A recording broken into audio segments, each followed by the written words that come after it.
விஜய் வந்து பாஜகவுக்காக பேசுகிறாரு அப்படின்லாம் திருச்சி பேச ஆரம்பிச்சிட்டாங்க. அப்புறம் ரெகுலராக ஒன்று பண்ணுவாங்கல்ல, நம்மளுடைய சிறுபான்மை சகோதரர்களை பயமுறுத்தி பயமுறுத்தி ஒரு ஒரு ஏமாத்து வேலை ஒன்று செய்வாங்கல்ல, அது இனிமேல் அவங்களால தொடர்ந்து செய்ய முடியாதுன்னு அவங்களுக்கு தெரிஞ்சு போச்சு. அதனால தான் நான் என்ன பேசினாலும் அதை திருச்சி பேசுறது, அந்த தில்லு முள்ளு வேலைகள்லாம் அவங்க செய்ய ஆரம்பிச்சிட்டாங்க. சென்னையில் டெல்லி டெல்லின்னு கூவுறதும், அடிக்கிற கொள்ளைக்கு ரைடு வந்துட்டா டெல்லிக்கு வெள்ளை கொடை பிடிக்கிறதும்,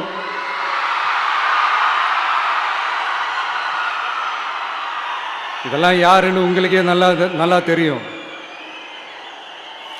தமிழ்நாட்டை காப்பாற்றுறது திமுக தான், தமிழ்நாட்டை பிழைக்க வைக்கிறது திமுக தான், இதெல்லாமே பண்ணுறது திமுக தான், ஸ்டாலின் சார் தான். இதெல்லாம் ஒர்க் அவுட்டே ஆகாது பாஸ்.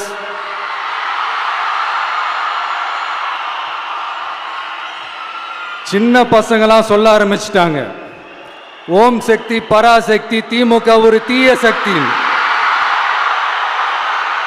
அதனால் இந்த தமிழ்நாடு இன்னொன்று வேற ஒன்று சொல்கிறாங்க. அது என்னடானா, தமிழ்நாட்டு அணி டெல்லி அணியா. கிரிக்கெட்டில் கூட தமிழ்நாட்டு அணியை டெல்லி அணியால் தொட்டு கூட பார்க்க முடியாது.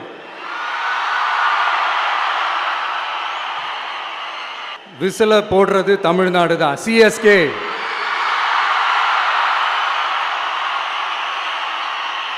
வரப்போற எலெக்ஷன்லயும் விசில போட போறது நம்ம டிவிக்கே தான். தமிழ்நாடு தான் டிவிக்கே, டிவிக்கே தான் தமிழ்நாடு. இந்த அணி அந்த அணி டெல்லி அணி இதெல்லாம் அனைத்தும் உடைஞ்சி நொறுங்கும், டிவிக்கே அடிச்சு நொறுக்கும். என்னுடைய மக்களுக்கும் நடுவில் வேற யாராலையும் உள்ள நுழையவே முடியாது. இது ஒரு அம்மா பையன் உறவு, அப்பா புள்ள உறவு, அண்ணன் தங்கச்சி உறவு, அண்ணன் தம்பி உறவு, அக்கா தம்பி உறவு.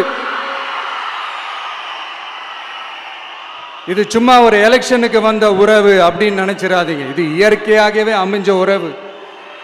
இது எவ்வளோ டீப்பான உறவுன்றது நான் உணர்ந்திருக்கிறேன். அதே மாதிரி நம்ம தமிழ்நாடு மக்களும் இதை உணர்ந்து இருக்கிறாங்க. இன்னும் சிம்பிளா சொல்லணும்னா, மற்றவங்களுக்கு வேணா இது எலெக்ஷன், ஆனா எனக்கும் என்ன நேசிக்கிற மக்களுக்கும் இட் இஸ் an emotion.